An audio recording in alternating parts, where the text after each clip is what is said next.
Welcome everybody, this is Alan with Daily Armor of God. Thank you for joining me today. I hope you're doing well. This is my Finishing the Bible 1 Year project, day 24. Today we'll be reading from Exodus chapters 19, 20, 21. I am using blueletterbible.org as per usual, and King James as per usual, which has been... I usually read King James, but I sometimes get tripped up with words, especially when it gives like family names and genealogy and all that stuff. It trips me up, so bear with me if my pronunciation is off, and if I get tripped up, I apologize in advance. So just to let you guys know, I am feeling a bit better. Basically week and a half, I've been feeling really bad because I had an infection in my tooth, gums up here, which was making my cheeks all puffy, making me talk weird, and I got really swollen. Thankfully, the swelling is down, as you can see. There's still pain there in my tooth. It's still tender, it's still sore, and I believe it's still on the mend. But I do feel better overall. So, just in case anybody was wondering. So, my voice should be back to normal. Anyway, let's get started. So, we're still in Exodus, and just a quick recap. These children of Israel, let me just say, I'm frustrated with them. Like, can you imagine how God feels? Like, I'm just sitting here reading all the stuff about these people, the Israelites, or yeah, I guess they're called Israelites, children of Israel. Yeah, they're just so frustrating. Like, every 2 seconds they're like, "Oh, God's not here," and then God does something for them, and then they're like, "Oh, yay, God!" And then 2 seconds later, like, "Oh yeah, God, where'd God go? Oh, well, God, blame Moses. Where's God?" And then God does something for them, and then, "Oh yeah, God, thank you, God. Oh yeah, we're supposed to praise you or something." And then they're like, "Oh, where's God?" And then they forget about it, or, not forget, but you know what I mean? Like, it's very frustrating to say the least, especially when they came out of Egypt. Like, God saved them. They saw the waters that were parted. They saw all these miracles. They saw all this stuff, and they still doubted, and were mumbling and grumbling and complaining and maybe not even believing. It's just frustrating. Anyway, I kind of want to get through it just because, yeah, just because of that fact, just because they're kind of annoying, and I hope that it gets better. Honestly, up to this point, I am completely blind. I have no idea what's going to happen next. I am eager to know, but I just want to get... actually, I'm really looking forward to Daniel. I know it's really far away. Really, really far away. But I really want to get to it. I can't wait because... yeah, I'm really interested in the story of Daniel and the Daniel fast and all that stuff. So, anyway, sorry guys, I've been mumbling, rambling. Let's get on to it. Okay, Exodus 19, verse 1. In the 3rd month, when the children of Israel were gone forth out of the land of Egypt, the same day came they into the wilderness of Sinai, where they were departed from Rephidim, and were to come to the desert of Sinai, and had pitched in the wilderness, and there Israel camped before the mount. And Moses went up unto God, and the Lord called unto him out of the mountain, saying, Thus shalt thou say to the house of Jacob, and tell the children of Israel, Ye have seen what I did unto the Egyptians, and how I bare you on the eagle's wings, and brought you unto myself. Now therefore, if ye will obey my voice indeed, and keep my covenant, then ye shall be a peculiar treasure unto me above all people, for all the for all the earth is mine. I kind of need to get warmed up reading King James. Just real quick, guys, if you want me to read, if it'd be easier for me to read a different version, let me know. I don't know what other versions are accurate or more, more accurate. So if you have any knowledge on that, let me know. I know there's many different versions, but I just want to stay true to the word and to the meanings. So that's why I've heard, people say that King James is the closest meaning. But let me know what you guys think. It is kind of hard to speak sometimes, the words. Anyway, let's get on to it. Exodus 19:6. And ye shall be unto me a kingdom of priests and a holy nation. These are the words which thou shalt speak unto the children of Israel. And Moses came and called for the elders of the people, and laid before their faces all the words which the Lord had commanded him. And all the people answered together and said, All that the Lord hath spoken we will do. And Moses returned the words of the people unto the Lord. And the Lord said unto Moses, Lo, I come unto thee in a thick cloud, that the people may hear when I speak with thee, and and believe thee forever. And Moses told the words of the people unto the Lord. And the Lord said unto Moses, Go unto the people, and sanctify them today and tomorrow, and let them wash their clothes. And be ready against the third day, for the third day the Lord will come down in a sight of all the people upon Mount Sinai. And thou shalt set bounds unto the people round about, saying, Take heed to yourselves that ye go not up into the mount, or touch the border of it. Whosoever toucheth the mount shall be surely put to death. There shall not a hand touch it, but he shall surely be stoned or shot through, whether it be beast or man, it shall not live. When the trumpet soundeth long, they shall come up to the mount. And Moses went down from the mount unto the people, and sanctified the people, and they washed their clothes. And he said unto the people, Be ready against the third day, come not at your wives. And it came to pass on the third day in the morning that there were thunders and lightnings and a thick cloud upon the mount, and the voice of the trumpet exceedingly loud, so that all the people that was in the camp trembled. And Moses brought forth the people out of the camp to meet with God, and they stood at the another part of the mount.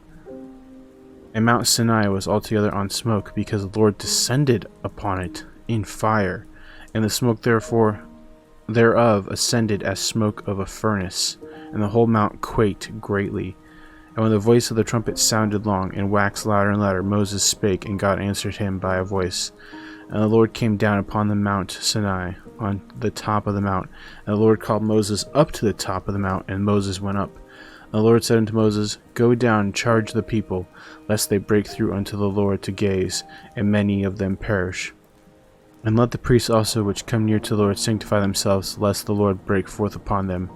And Moses said unto the Lord, The people cannot come up the Mount Sinai, for thou chargest them, saying, Set bounds about the mount, and sanctify it. And the Lord said unto him, Away, get thee down, and thou shalt come up, thou and Aaron with thee. But let not the priests and the people break through to come up unto the Lord, lest he break forth upon them.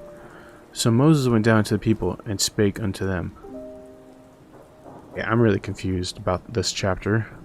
So the Lord was coming down, and the Lord doesn't want people to come up the mountain? I'm not sure. Let's continue. Exodus 20. Oh, the Ten Commandments, okay. And God spake all these words, saying, he said, no, I'm just kidding. He said, I am the Lord thy God, which have brought thee out of the land of Egypt, out of the house of bondage.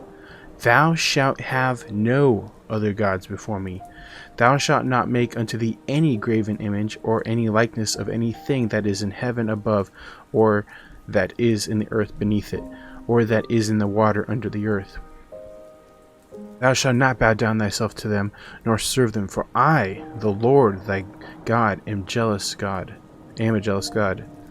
visiting the iniquity of the fathers upon the children unto the third and fourth generation of them that hate me, and showing mercy unto the thousands of them that love me and keep my commandments. Thou shalt not take the name of the Lord thy God in vain, for the Lord will not hold him guiltless, and that taketh his name in vain. Wow. So that's like saying like OMG and actually saying the G word out loud. Like when you're like, oh my gosh, but say God. I'm guessing that's what it means. Or to say, his name, just in when you're not actually talking about him, saying his name, that's bad. I personally don't say it. I've never said JC, the JC word. I've never said that ever.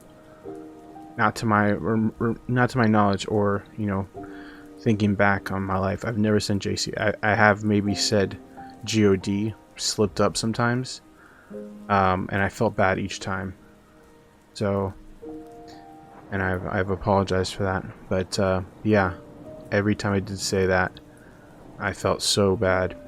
But I've never said JC. I've never said JC, and I never will, unless I'm talking to him in prayer. Anyway, sorry, let's continue. Remember the Sabbath day to keep it holy.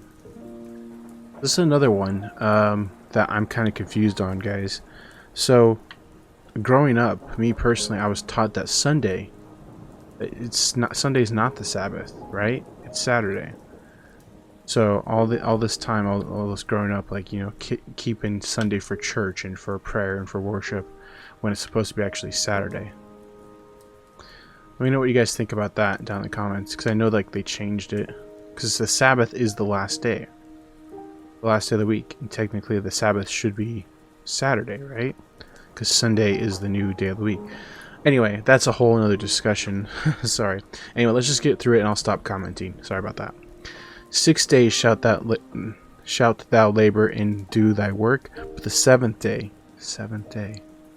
is the Sabbath of the Lord thy God. In it thou shalt not do any work, thou nor thy son, nor thy daughter, thy manservant, nor thy maidservant, nor thy cattle, nor thy stranger that is within thy gates. For in 6 days the Lord made heaven and earth, the sea and all of them and all that in them is. Jeez, this is very trippy.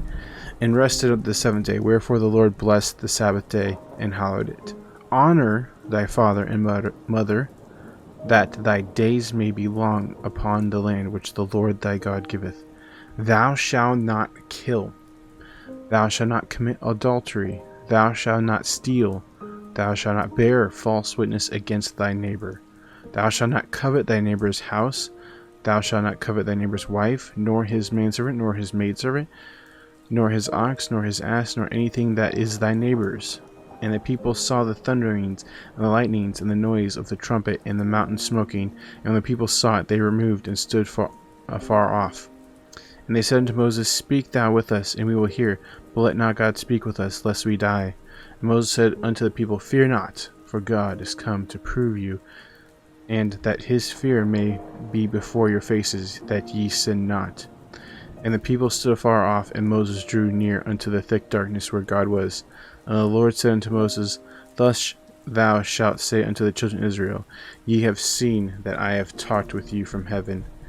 Ye shall not make with me gods of silver, neither shall I make unto you gods of gold. An altar of the earth thou shalt make unto me, and shalt sacrifice thereon thy burnt offerings and thy peace offerings, thy sheep and thine oxen, and in places where I record my name I will come unto thee, and I will bless thee. And if thou wilt make me an altar of stone, thou shalt not build it of hewn stone, for if thou lift up thy tool upon it, thou hast polluted it. Neither shalt thou go up by steps unto mine altar, that thy nakedness be not discovered thereon. Okay. Interesting. Alright, 21. Now these are the judgments which thou shalt set before them. If thou buy an Hebrew servant, 6 years he shall serve, and the 7th he shall go out free for nothing. If he came in by himself, he shall go out by himself. If he were married, then his wife shall go out with him. If his master had given him a wife, and she have borne him sons or daughters, the wife and her children shall be her master's, and he shall go out by himself. And if the servant shall plainly say, I love my master, my wife, and my children, I will not go out free, then his master shall bring him unto the judges. He shall also bring him to the door, or unto the doorpost, and his master shall bore his ear through with an awl, and he shall serve him forever. If a man sell his daughter to be a maidservant, she shall not go out as the menservants do. If she pleases not her master who hath betrothed her to himself, then she shall let her be redeemed. To sell her unto a strange nation he shall have no power, seeing he hath dealt deceitfully with her. And if he had betrothed her unto his son, he shall deal with her after the manner of daughters. If he take him another wife, her food, her raiment, and her duty of marriage shall he not diminish. And if he do not go, If he do not these three unto her, then shall she go out free without money. He shall smiteth a man so that he die, shall be surely put to death. And if a man lie not in wait, but God deliver him into his hand, then I will appoint thee a place whither he shall flee. But if a man come presumptuously upon his neighbor and to slay him with guile, thou shalt take him from mine altar, that he may die, and he that smiteth his father or his mother shall be surely put to death. And he that stealeth a man and selleth him, or if he be found in his hand, he shall surely be put to death. And he that curseth his father or his mother shall surely be put to death. And if men strive together, and one smite another with stone or his fist, and he die not, but keepeth his bed, if he rise again and walk abroad upon his staff, then shall he that smote him be quit. Only he shall pay for the loss of his time, and shall cause him to be thoroughly healed. And if a man smite his servant or his maid with a rod, and he die under his hand, he shall surely be punished. Notwithstanding, if he continue a day or two, he shall not be punished, for he is his money. If men strive and hurt a woman with child, so that her fruit depart from her, and yet no mischief fall, he shall surely be punished according as the woman's husband will lay upon him, and he shall pass the judges determine. If any mischief fall, then thou shalt give life for life, eye for eye, tooth for tooth, hand for hand, foot for foot, burning for burning, wound for wound, stripe for stripe.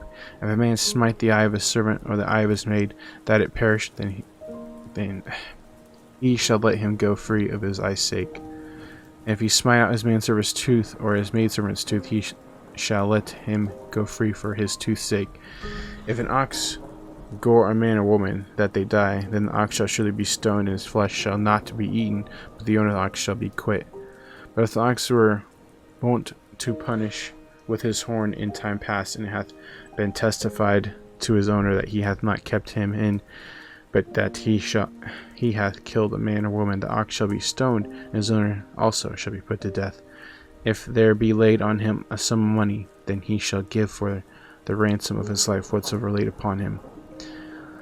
Whether he have gored a son or have gored a daughter, according to this judgment shall it be done unto him. If the ox shall push a manservant or a maidservant, he shall give unto the master 30 shekels of silver, and the ox shall be stoned. If a man shall open a pit, or if a man shall dig a pit, and not cover it, and an ox or ass fall therein, the owner of the pit shall make it good, and give money unto the owner of them, and the dead beast shall be his. And if one man's ox hurt another, that he die, then they shall sell the live ox and divide the money of it, and the dead ox also they shall divide. Or if it be known that the ox hath used to push in the time past, that and his owner hath not kept him in, he shall surely pay ox for ox, and the dead shall be his own. Okay, that is a lot of ordinances. that is weird, guys. Oh my word. A lot of like laws and rules. So is this is God talking to Moses all this chapter? No. It seems like it is. Yeah, this is weird.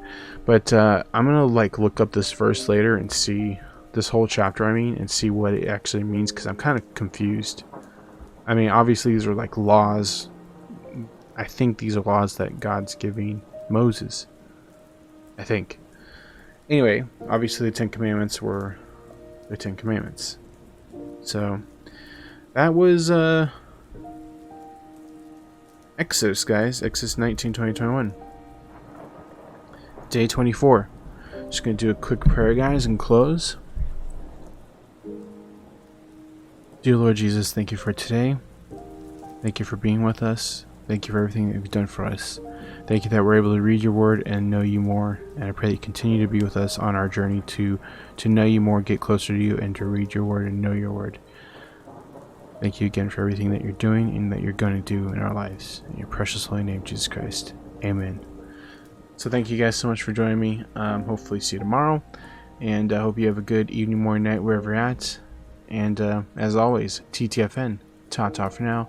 Have a good one, guys. See you later. God bless.